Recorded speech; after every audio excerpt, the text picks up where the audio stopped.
જય આદિવાસી જય જોહાર. દાહોદ જિલ્લાના ફતેપુરા ગામના ધઢેલા ગામમાં જાગૃત યુવા ટીમ દ્વારા જે અમને આમંત્રણ આપવામાં આવ્યું હતું 13 સપ્ટેમ્બર આદિવાસી હક અધિકાર દિવસ માટે મનસુખભાઈ અને એમની ટીમ દ્વારા, તે માટે અમે અહીં સુરતથી અહીં પધાર્યા હતા અને અમે જોયું તો ખરેખર આ એક યુવા લોકોએ એક નવી ક્રાંતિની પહેલ કરી છે જે આદિવાસી સમાજ માટે એક નવી મિસાલ બનીને રહેશે.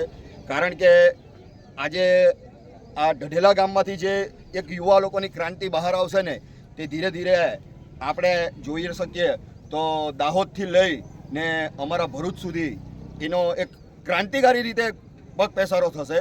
એટલે અમે ઢઢેલા ગામના તમામ યુવાઓને ખૂબ ખૂબ અભિનંદન આપીએ છીએ અને હું હજુ પણ આહ્વાન કરું છું કે આદિવાસી સમાજના તમામ નવયુવાનો એક થાય, ભેગા થાય અને સમાજ માટે કંઈક કરે અને સમાજની લડતને હવે આગળ વધારે. જય આદિવાસી જય જોહાર.